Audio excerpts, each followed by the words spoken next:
Abalungi abatugoberera mwebale nnyo okutugoberera okutuuka wano we tutuuse. Eno programu yammwe emboozi tebankadde. Tulina Mwami Banda Kabaalu. Mwami Kabaalu, buuza ku bantu weeyanjula n'okweyanjula sebo. Ngalamusiza nnyo abatulaba n'abatuwuliriza. Amannya Banda Joshua Kabaalu. Nanno naakawummula mbadde komando naye mpumudde mu magye ga Amerika. Nawummula mwezi gwa kubiri. Mpulira. Kati ndi Uganda nkola byange. Esebo. Naye era ndi mu Amerika nti wenjagalira wenzira yeeka.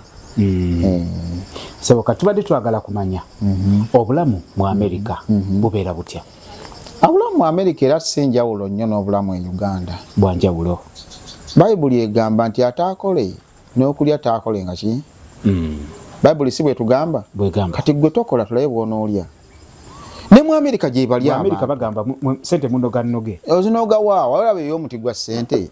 Tuzikola ne tusasulibwa kyenyiza okugamba naye tojja genda olonde bulonzi. Olina okukola okuzifuna. Abali mu Amerika abaana bakola batuwa ssente nnyingi bo abaliyo bwaba kusindikira.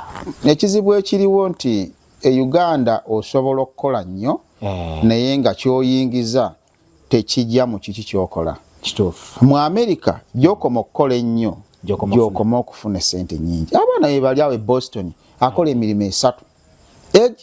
Anti bo bagamba babasasula ssaawa. Sula ssaawa nova ku guno n'ogenda ku mulala n'odda ku guli n'okola n'ofunayo akasente. Buli ssaawa ya sente meka? Kisinziira buli state erina gundi yaayo minimum pay yaayo ate kisinziira n'omulimu gw'okola. Oyinza okukola nga factory eri bakuwa $15 naye nga ate factory eno bakuwa $25. Buli ssaawa? Naye nga ate zonna factory zanja. Buli ssaawa? Yes.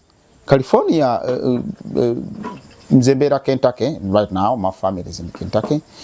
Naye nabeerako Texas, nabeerako Ohio, nabeerako Virginia.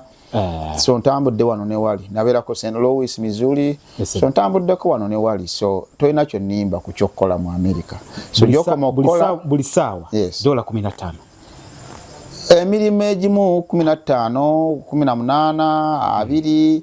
Sente ezo nga nnyingi buli ssaawa. Olwo n'emirimu ng'osobola kufuna $10, $15. Nyina mukwano gwange Steve Mutisha twali naye yali muddusi mu Kenya. Twali naye ne ku team e Virginia. Steven Mutisha akola mu NASA. Akola 2.5 per hour. Yeah, 2.5 per hour. So emirimu wegiri kisinziira ofunye mulimo ki. Uboka waliwo bannaffe bavuga trailer ng'ezo nga bamusasula mailo gy'ovuga esente z'ofuna. So akasente weekali. Abaana bavuga Uber. Abaana bavuga Uber asobola okukola $3,000 a week. Ekitegezo $3,000 that's like 12 million buli week mu Uganda. Buli week. Ate ezo za bulijjo. $3,000. Abavuga Uber abaana bakola avuga Uber n'agijjako n'ateekako lift. Uber I think is like 10 hours. $12 a week. Buli week. Kato ate naye tatunyumiza. Oyo tawanika nsigo si wa kitalo nnyo babafuna ezo amanyi. Abaana we bali waliwo abaana abasima amafuta aga offshore.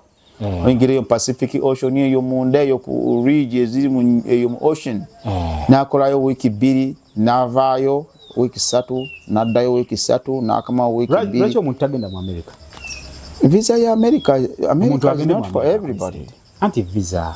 Visa si nyangu kyenkugamba si nyangu. Bw'oyita mbooti oba ogaggawadde?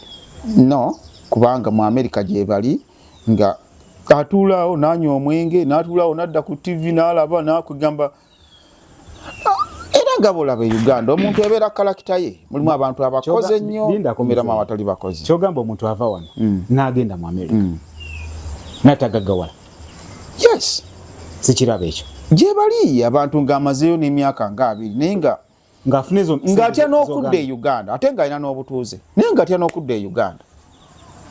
Ng'atya okudda e Uganda adde ataasule mu bakyaliibe adde asule ewa maama we ng'atya buti n'okudda nga asobola okufuna za air ticket tasobola kubeera na pocket money egenda kumubeezaawo mwezi Uganda. Ku zino sente ku ettaka lya wano milioni 10-12 ofuna wogula wali decent. Ne milioni 5 ofuna akataka. Oli akoze sente ezo z'ogambye per a week. Ate nze ne kino kankikusomese. Okubeera ne ssente tekitegeeza nti okola nnyingi.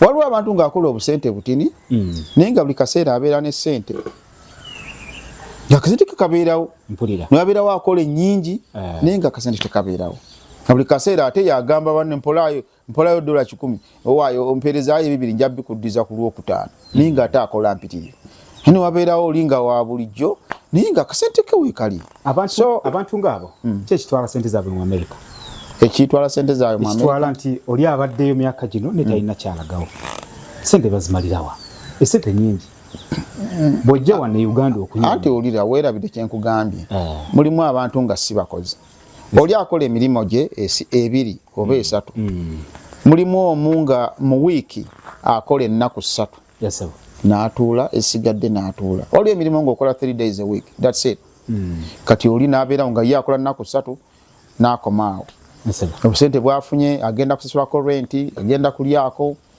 bw'aba anywa omwenge agenda mu mwenge so ekyo kya bulijjo okumuntu okubeera bw'ati yebeera kalakita ye katwogere ku happening okukyakala mu America mukyakala mutya anti bw'oba tolina sente tojja kukyakala mbadde manyi abakyakala be balinamu akasente kweri ate mwe tulaba kati nga firimu wano ndi ebibanda bya firimu abo bayaye babeera mu firimu mu America ogenda mu firimu oyambala suuti cinema ate omunaku ogenda mu firimu obudde obuyina ne sente firimu zibeera z'abantu beekwana zibeera z'abalina mwakawogo biramu biberenge obeera n'amasuuti go mu firimu so ekyo wama kukyakala bwotyo n'ogendako n'otambulako n'ogenda mu bbaala bwotyo olumu ogenda bbaala naye nga togenze kunywa mwenge esi ogenze kulaba abanywako ogenzeko ne banno autu kati mu America eyo tugeze ogenze bweru wakozeemuko sente meka ezikumala okukyakala muko n'ogamba nga wano Uganda oba munekyetaano ogenda nonywa bubbiya bona okumala waka sente meka ezikumala mu America eyo na America kisinzira kiki kyokyakalambo oba oli munywa mwenge omwenge tebaguseera kacupa we kati kakaani $2 kitundu $2 depending on where you are $2 kitundu mu kitundu so omwenge oba ogenze kukyamukamu toyinza gati ngenze ku spendinga sente ku mwenge kiba kya bulijjo ate abakazi abo nabo gye bali abakazi gye bali abazungu kankubuuze bangi bakazi bannayuganda abali eyo mu America tubalaba nnyo nga bakomawo wano ne beetwalira abalenzi abawana ne beetwalira abalenzi eyo teri bazungu teri bantu babagala eyo ekintu ekyo kiri common nnyo omuntu okuva e Uganda n'ogamba kangende ngwe mu bazungu naddala abawala enfunirayo omuzungu bebeera ku Facebook nfunirayo ekizungu kabalu ne bakweza nfunirayo ekisajja ekizungu buli asaba musajja muzungu anti naye bagala bafera oba kwagala kubafera oba balina kirowoozo kyabwe nti omuzungu wanjawulo nnyo buli omu amanyi kyayagala oluusi abeera afera olumu naye nga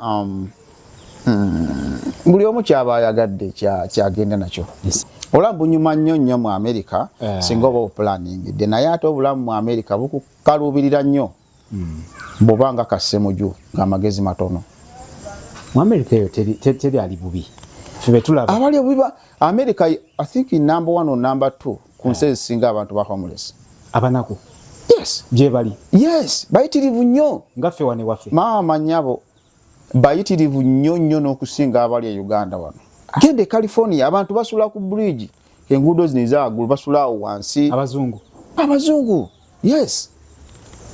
gye bali ebyo temubiraba mu firimu badde njagala kubuuza lwaki okwana abazungu ate n'obabba kakati bw'oŋŋamba okwana abazungu n'embabba omuntu okugamba nti gundi yamubbye abaera yawaabiddwa gundi yanziba nemuwaabira abantu boogera nange ekibuuzo sinza kibuuza waliwo yakiŋŋamba nti eyo kabaalu akwana abazungu n'ababba lwaki bw'okwana omuwala n'akwagala nnyo n'akuwa ku ssente nemumaliza nga temukwataganye olwobeera omubbye anti ng'ogenda ku mulala oluusi mukwataganye emyaka 2-3 mukozeseza ssente ezize naye bw'oteekamu ezizo nomaliza ng'ovuddeyo n'ezisinga ze wagenda nazo ontosasula wali zino zokola sigala eno olusa kuwaddeyo mama mulwadde eka jjajja yamize sowaani kwasooka tuyinza okusonyiwa you know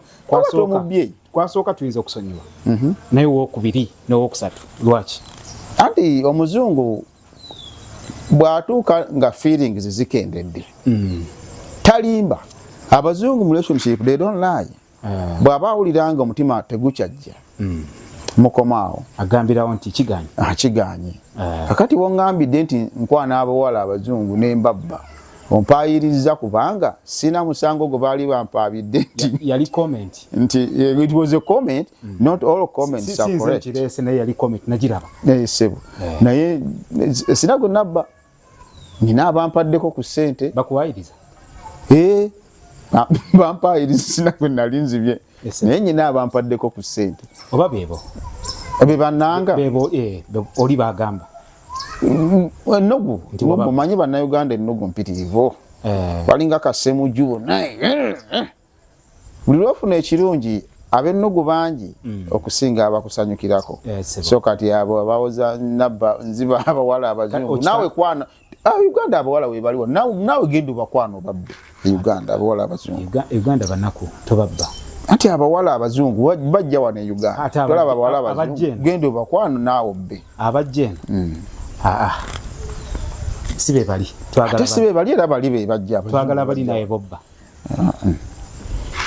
nedda sebo bana bajjeno obujja guwaabira mu kooti gye tunaguwoleza ne gwe nalinzibye naye ayogere nti Kabaalu yanziba bwa yakyogera mu comment ennugu yali wa nnugu alaika akumanyi alabika mukwano gwa Semuju kuyekera kasemuju ako kakalabika bakuyekera katuze wali mu America ekiro olunaku lwo mu America lubeera lutya nti leero nkedde ngaffe wanookera nogamba kangule wali kikomando kyange nywe ndyeyo olwange nga Kabaalu oba lunaku lw'Amerika tunyumiza olulwo gwe nga omuntu then otulage general picture wali mbadde nkyali mu military nga ngoloka ssaawa 11 kuba tuba tunakubeera ku parade ku ssaawa 12 mukumba ambaleyo pale tugenda kugundi kukola PT tusoka ku parade ne tugenda ku PT so basa 12 mbanyina okubeera ku barracks ku formation tuyita formation the parade ya Uganda so ngoloka saa 11 ne nyambala engoye za PE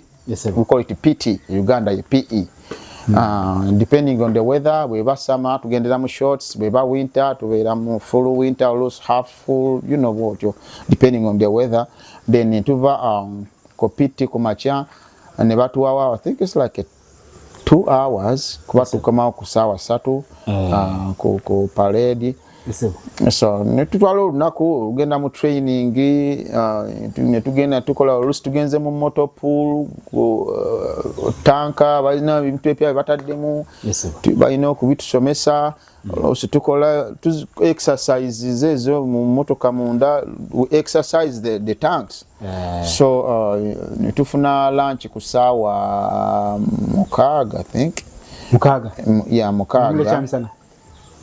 kusa mukaaga mukaaga I think ezibana sawa 5 ku 7 sawa 5 ku 7 ya lunch 5 ku 7 ya lunch then to down to training awo ne tukola bitukoze then in the evening ku sawa nga tutera okumaliriza ku sawa wakati wa 11 ne 12 depending on chiche tugenda okola tuzo kuba tuli ku maintenance you usually do maintenance on Monday so maintenance eyo bwegwa tabatera nnyo kutukuumirayo ku unity and then nga tuddayo mu barracks kati bwe bulamu bw'amagye ate omuntu omulala ina tugeze nganze kisinziira abantu abamu bakola emisana na nga yebaka kiro abala bakola kiro nga yebaka misana kati depending on kiki akola kati mu America mba mukuuma ki oli entalo oli wemye okukuuma ngambo nga bano boga nti oli akuuma nga umuntalo musiza fezino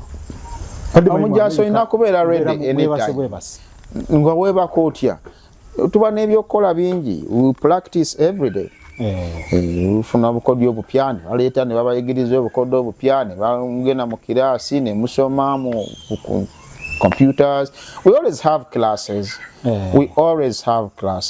always we have something to do mpulira kati omuntu wagamba nti mwami Kabaalu nfunirayo muzungu nkiwulira nnyo messages zina teweyagaliza wekka. Waliwo omuntu agamba ekintu nga bambi alina okwagala kwekyo naye nga kizibu okukola. Kati ogenda ogamba omuzungu nti wange gundi akwagala, waye gwe mukazi gwe jangu mbogga akwagala, ali Uganda akwagala. No, otekawo n'akalango ffe batutegeera ebintu byaffe obimanyi. Mami mbogga kinkaluubiriza okwogerera omuntu agatta kayungirizi agatta agula n'atunda. Ekitegeezo oli kyeyayogera kituufu, gwe obeeyagaliza. Siyagaliza naye emboozi eyo tugireke ey'abakazi eyo, tugireke ey'abakazi abazungu. Naye omuntu bw'agambanga nti nfuniraayo omuyamba. Sina bwe mufunira kubanga naye ayitiraawo anoonye mpozi agende ku website. Waliwo website z'abakazi ng'abakazi gye bali ku website okwanira kuli nga bulaba Facebook sobola bakwanirako. Wala bemanyiko bannayuganda sibamanyi naye mbawulira bannayuganda bagenze ku website ezo ne bafunamuko bakadde yenna gw'okutego bagamba gw'okutegobba gw'ogenda naye. Kale today wali mu America. Yes. Mbadde njagala onfunirayo naye lwakuba kiraka kikulemye ekyo. Today wali mu America. Akasente kajja obulamu buba bweyagaza ki ekiba kikomyawo eno kwa abantu bagamba nze kasita nva wa kasita nange ondaba wano sijja kyogera anti kati ekyo kiri gy'oli. Abantu abamu bagamba nti ye bw'agenda America tadda Uganda taba mukyamu kyekiri mu mutima gwe kyayagala. Aba asazeewo okubeera America ng'asazeewo tagenda kudda Uganda taba mukyamu kuba kusalawo kwe. Naye ne wabeerawo abalala nga ebya America bya America n'ebyakuno byakuno kitegeera. Kati nga nze Kabaalu tonkuumira mu America nina okujja e Uganda. Olaba mbadde nfuna vacation ya mwezi mumu oba weeks 2 naye nenninya ennyonyi nenzija e Uganda nemmalako e Uganda wakye ennaku 10 nenspendinga $2,000 ku air ticket. That's like 7 million. Kirabika gwe wavaawo bulungi waliwo bagenda nga wano nawo wonooneseemu embeera batwala wano nga bonoonese mugagga yamu emmotoka ye agivuge n'agitunda nadduka mu America. Ate kyobeera okikoze tulowooza nti ffenna naffe twagenda twazirinawo nga tugenda. Abamu baali aza sukulu fees bamuwadde genda osasule sukulu fees ku ssomero n'agenda asasula visa n'amaliza nkakutteyo. So yaba yatunda emmotoka ya munne nakyo ekintu ekyo tekitera nnyo okulabika. Kirabika naye nga botuuka eri sente zosooka okukola kubanga okimanyi ono olina gwaleka olumizza. They pay back the money. Kati mu America eyo waliwo bannayuganda abaagala music.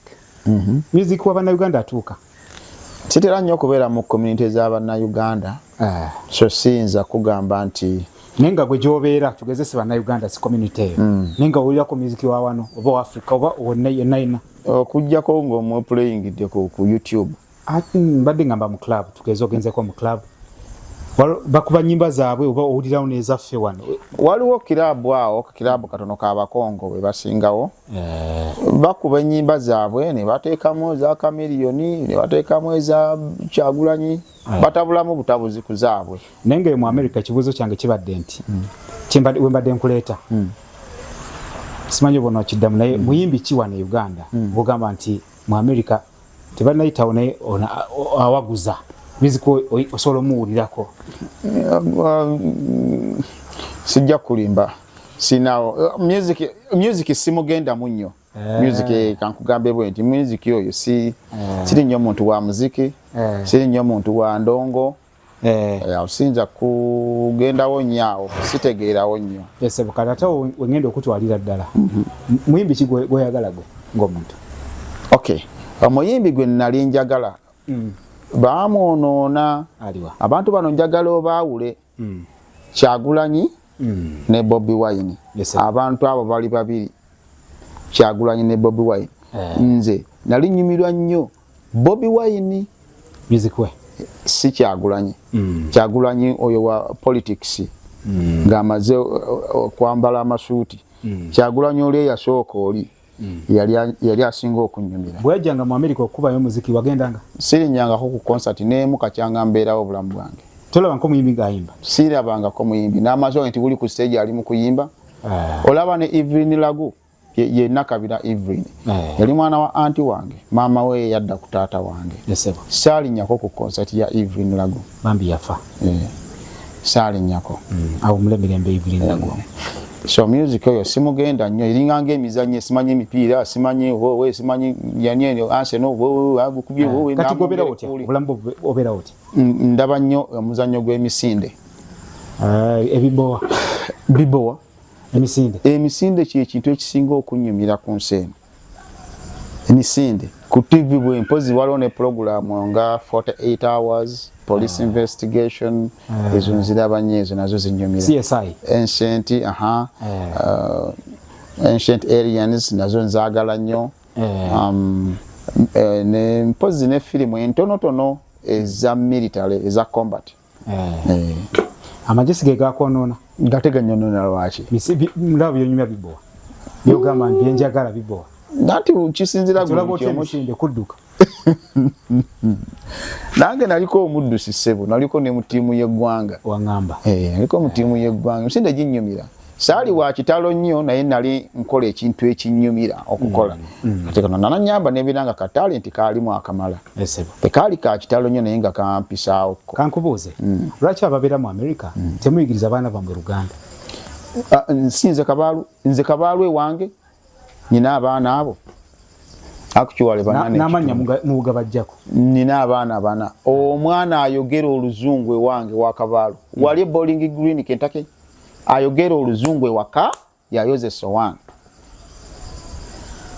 ayogera oluzungu ewaka yasiimula ennyumba mpulira ayogera oluzungu ewaka yanaaza kabaalu waliwo katabanikanga akatwawo kabaalu buteeraba banda kabaalu buteeraba yanaaza omwana ewaka ewange tewoogererwa luzungu lukoma ku ssomero mwabayigiriza abaana ennimi z'okunyoola nosanga omuntu waliwo ge bagamba simanyi noyo mbuuzako ku nnyoko yosibye tya nnyoko kegamba me bali naye ate bambi tobanenya ye environment gye bakuliddemu ate n'oyo naye mwennyini osobola okumuwa credit nti agezezzaako okugezaako naye waliwo nogamba mwana fukamira obuze jjajjaawo nga tasobola kukikola aga no ate oli agenzeeyo nakomawo n'agamba nze Oluganda nalwerabira agamba tosobola kulwerabira naye ne bw'obeera ggwe kweragamu awo si kweraga ne bw'obeera ggwe ng'oli mu environment eyogera olulimi olulala otuuka ekiseera naturally otuuka ekiseera n'otandika okupiikinga olulimi luli lw'olimu ennyo then luno olulwo lwewazze nalwo lutandika okukendeera that's natural yes lutandika okukendeera sigamba nti mutera kukiyita kweraga era bw'obanga oyogedde oluzungu nga tuzze ne tutandika oba oli awo ne banno oyogera oba oli ku ssimu oyogera abantu balowooza baweeraga no it is because environment eri gy'obaddemu eri mubadde ku luzungu all the time so accent yo ekyuka depending on the environment kate saagala kuva eri ate nzije Uganda ate oluzungu ate like kitawaanya ne bw'obeera ggwe natural opickinga gundi eyo accent eri gyo tuba tulowooza mweraga tekuba kweraga najja esimu natandika fucking bintu ebiti environment gy'obeeramu environment gy'obeeramu naffe twabalabuukirira tubalinda mu December naye mujooga mutuyita abasama ne tuzibajjako ze muleeta okola otya abasama bw'olaba ng'omuntu yenna gw'oggyeko ssente ng'ozimuggyeko mangu aba tabeera America Omumerika okuwa ssente ye bakodo oteekeddwa okuba ogituyanidde okugikuwa bakodo tukola nnyo ssente yonna gy'okoze nga okozesa maanyi like nga you work so hard to get that money omuzira ne bwe zibeera mpitirivu zitya it is hard to just give out that money naye kati eyo tugeze mu muzira Munnayuganda abeerawo atya abadde omanyiira kikaluubiriza era nze nagenda December 14 nentuuka December 15 ebiseera ebyo bibeera bya butiti era ebiseera ebyo Virginia Richmond we natuukira yemu ku season yasinga okugwamu omuzira. Richmond kiwatera nnyo okugwa muzira mungi, but this time 2009 omuzira gwagwa muyitirivu nnyo. So ate omuzira guzina okuba tegunnaba kugwa naye ng'ebweru wannyogoga nnyo tegunnaba kugwa nga temperature ziri 10, 15. Oba kyekibafuula abazungu abeeru obunyogovu kyogamba bw'ogenda ng'oli muddugavu otuuka eringa nammwe mugenda okukomawo wano akeeru yeru ekyo kijja bwe kiti. Waliwo bannaffe abakola emirimu gy'okulabirira abalwadde n'abakadde nga buli kiseera ava waka mu nnyumba n'avuga emmotoka n'agenda mu nnyumba munda. Omusana teguko omuntu yonna yenna omusana bwe guba tegukookyako ng'obadde muddugavu.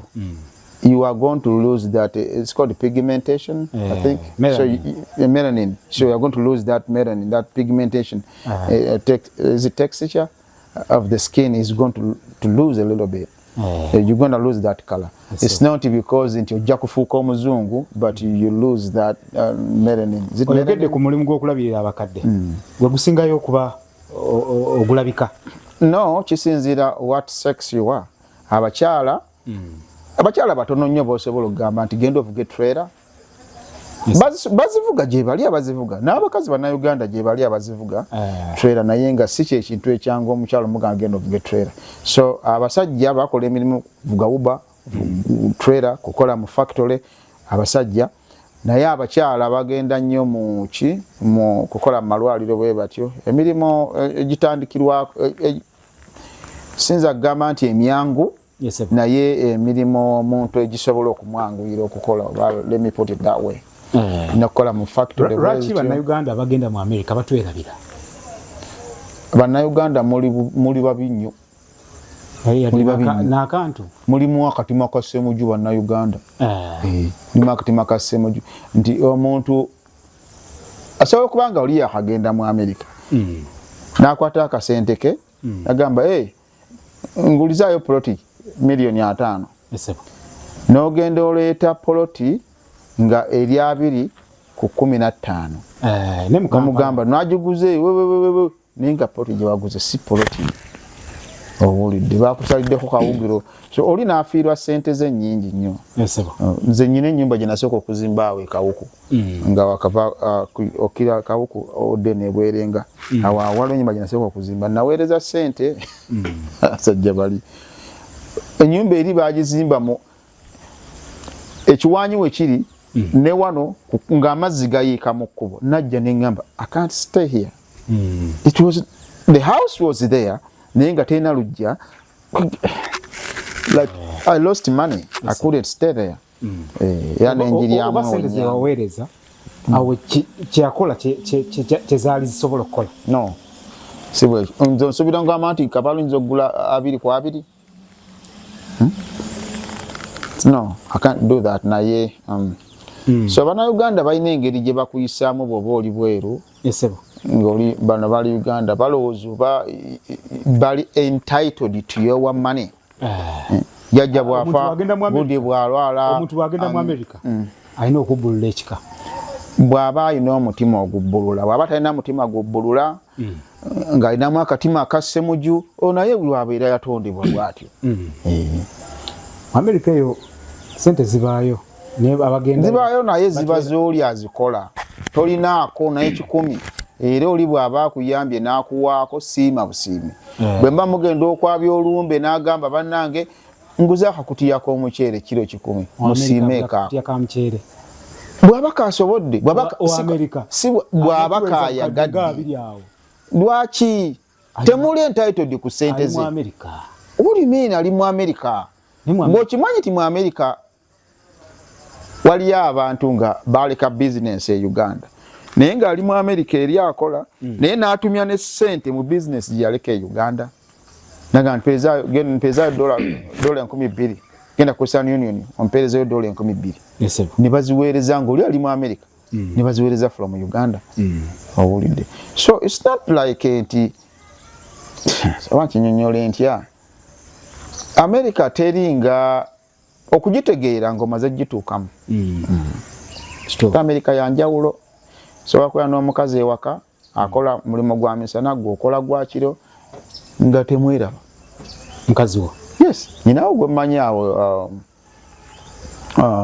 Kentucky omukazi ava waka n'omwana n'amuleka ewa neighbor mayiro nga 5 si neighbor mu Uganda omulala mayiro nga 5 kati olina bakola ku mulimo gwegumu omwakola misana omulala akola kiro kati oli omusajja n'aveeri najjawo omwana wali woli mu Uganda ono agenze ono akomawo ono nano n'omwana n'amuzza ewaka kati ku makya naye avaayo n'avaayo n'omwana n'amuleka wali omukazi ataavaayo ku mulimo nga bwalumu oba kulumu ku Saturday ku Sunday bwe mutyo Munnayuganda ali mu America yali yesize munne Munnayuganda munne ali mu America okusisinkana Munnayuganda munno mu America osisinkana Ssemujju n'omanyirirwa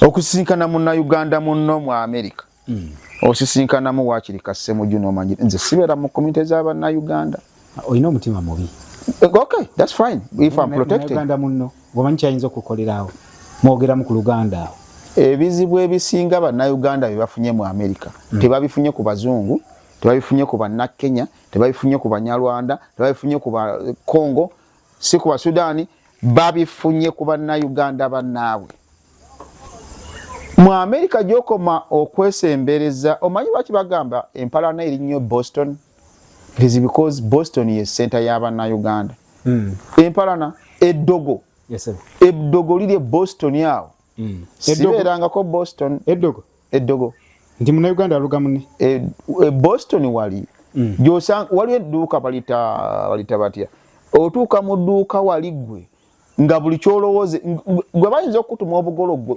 nenkuwa $5 negamba leeta tuli obugolo wa gomanyi we batunda kati mu America gye buli Boston gye buli obugolo bali batunda ebigere byente ne wane Kampala gye buli obugolo ensaamu ogimanyi olwo ojjuddeko ekigambo nsaamu ekomaga Boston gye ziri ani azitwalayo bazitwala bakomaga anti abalogo era gye bali bangi eyo ndeeterayo kati oli bw'atumya ensaamu n'oli nzagamba ndoza ziriko akatale gende Boston yawo weebiri byonna ekitegeeza Munnayuganda ali nnyonyi naye agenda n'obuyisa bwe bwonna Munnayuganda ogenda mu America ng'ogenda Boston tomanyi kyolagako I can never live in Boston no naye ngate n'abantu balamu gye bali sikimenyawo esa Ugandan community naye nga okubeera Boston obeera nga abakazi b'omuwuno bali abatunda akatogo lwakuba tebafunamu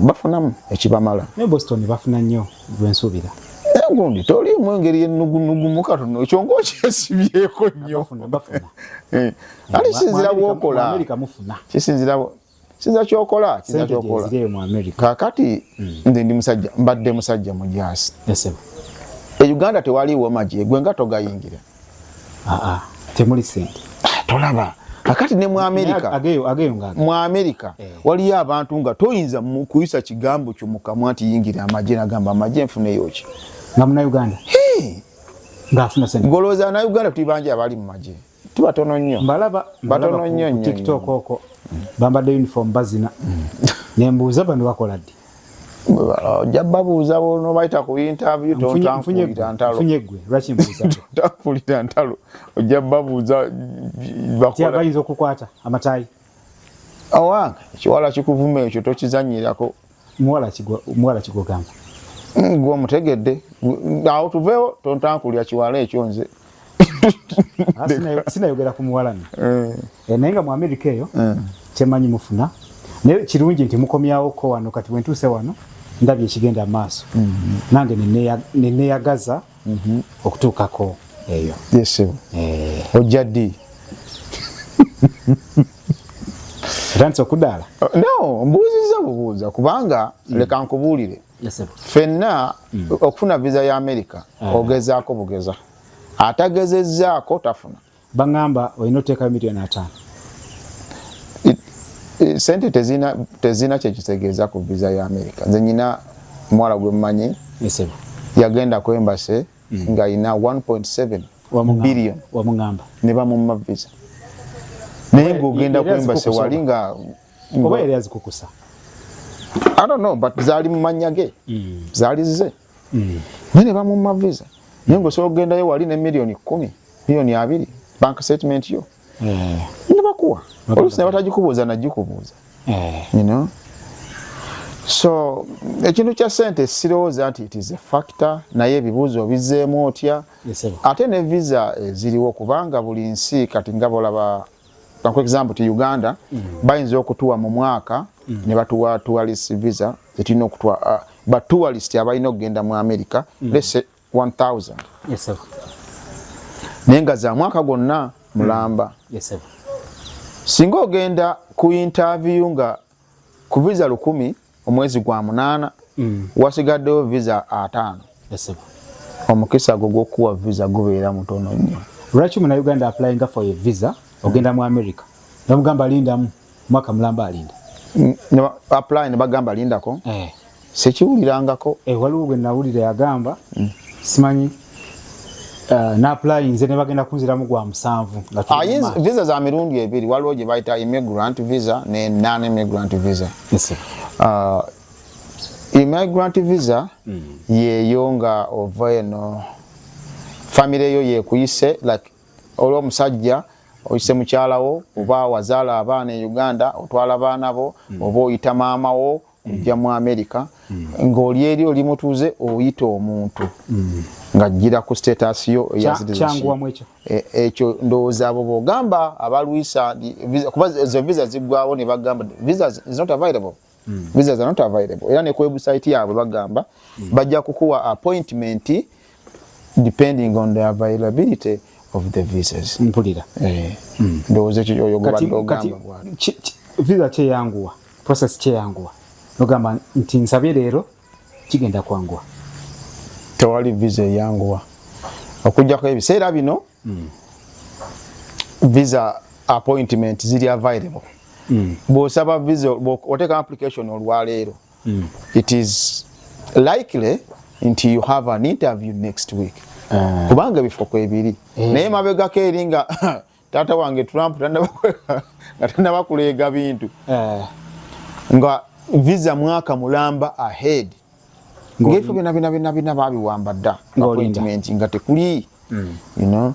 Naye kati mukulu bwe yateekawo restrictions ebifo kati kwebiri naye bw'oba toli mu bwangu nnyo mu kiseera kino visa ya America ogira ogyesonyiwa it's not easy to get.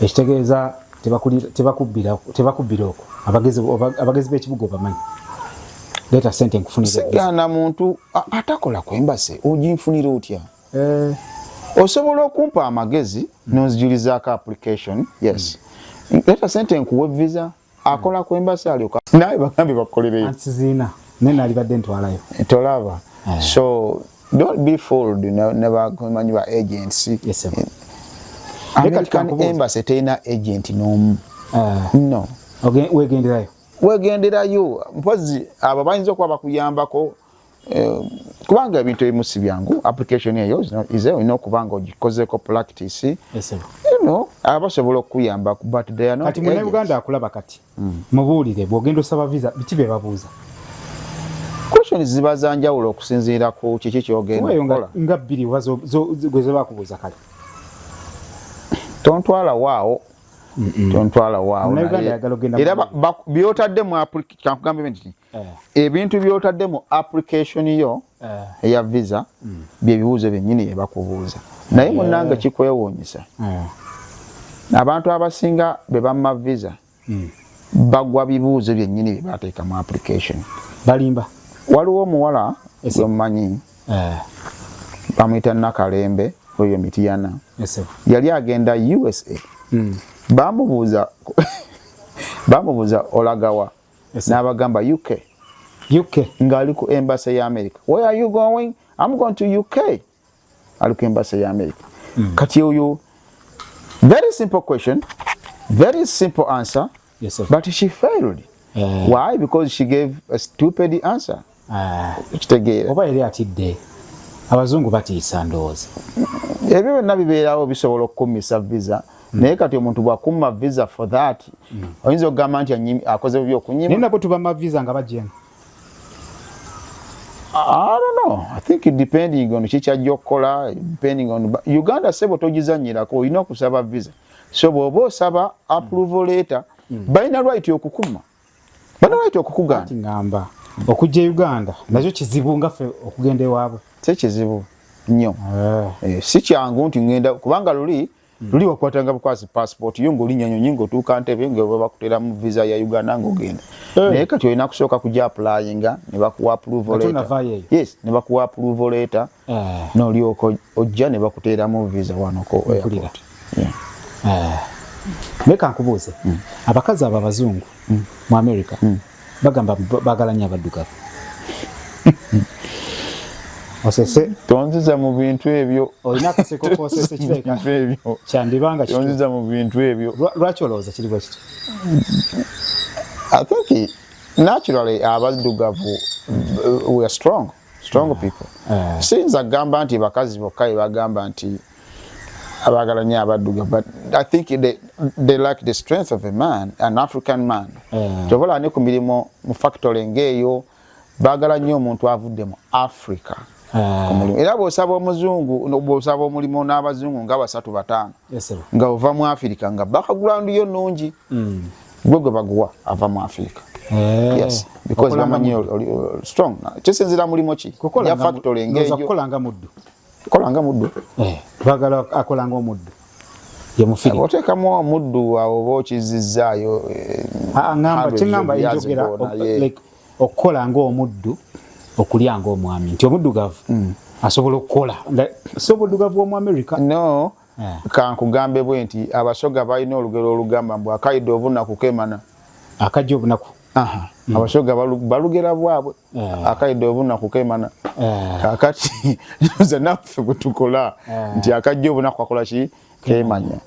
So bwe wabaawo omulimu baliwo abaagala okukola ku lw'omukaaga gw'osookayo kubanga olubabuuza overtime tulina Saturday ne Sunday bani abaagala okukola ate yeba overtime time and a half gw'osooka okuwanika omukono bw'okola weekend eno n'okola weekend ejja ng'amanya nayo buka mukozi nekya kituuka ne baba nga tebakyakubuuza erinnya lyo lijja buzi gino okulaba abatimbi abagenda okukola ku Saturday erinnya lyo kweyini. Kankubuuze ne kino lwaki abaddugavu naddala abazaaliddwa mu America be bayita abo abaddugavu bwe batyo tebaagala Abafirika mbalaba nnyo ku TikTok nga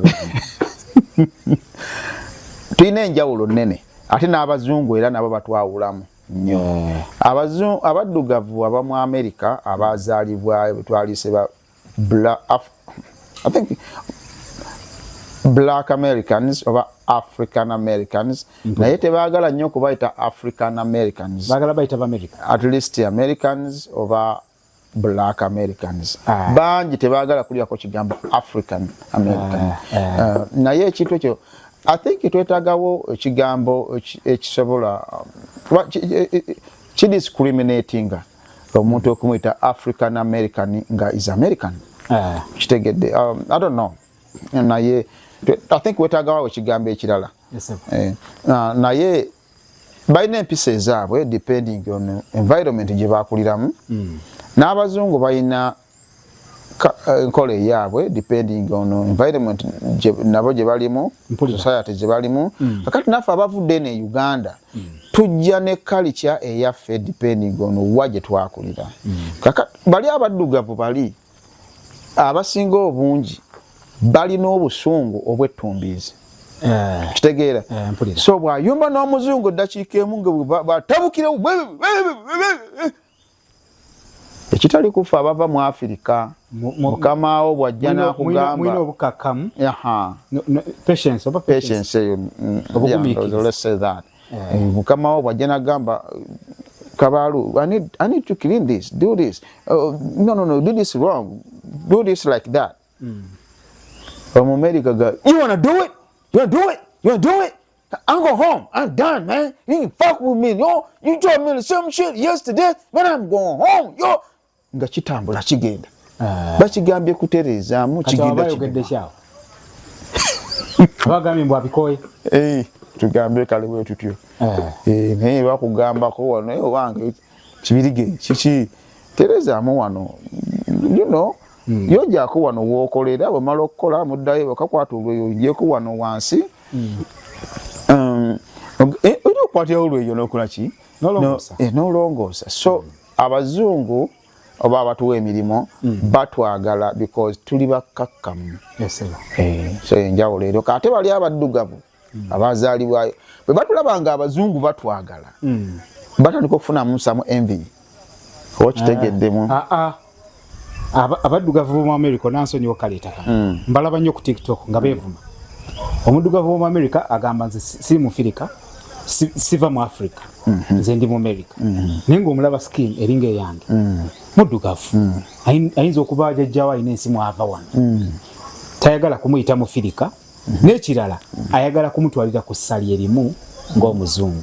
ekintu ekyo ndabanga ekitasoboka abamutuufu naye langi ku skin I think you should not define where you come from.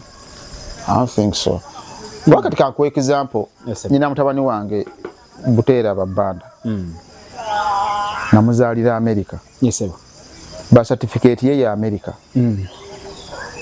akulidde America asomera America Uganda ajja kukyalayo bukyazi mpulira oyinza okuddira omwana ono mugamba nti mufirika on what grounds nze mbadde manyi buli afaananga nze ava wano mu kakontinenti kaffe ka Africa abaina amaaso amatono at some point yes naye I don't think that should define omuntu nti because Muddugavu is African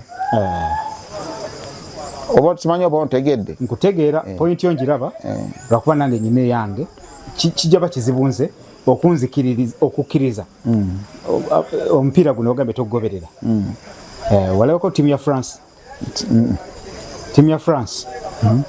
ne timu ya Egypt bibuzaabuza bagamba nti bano ba European bano ba Africa aba Egypt bano beero timu ya France abasinga baddugavu nembu bo bava Europe bano baddugavu ze badde ndowooza mutima mulungi nti buli muddugavu yali eyise wane waffe I don't think so sirowooza kubanga mu America waliwo n'abantu abafaanana n'aba Asians they look like Chinese so many of them kati nabo bayite Asian American lwaki ku baddugavu kwe bateeka akantu ako nange kyenkugambye nti I don't think that's right okuddira omuntu because muddugavu nomuyita African American naye n'abazungu bano American bagamba America okay nansonyiwa okutwalayo ne time eweddeyo naye katusembeyo kano abaddugavu aba Indian American ba Native Americans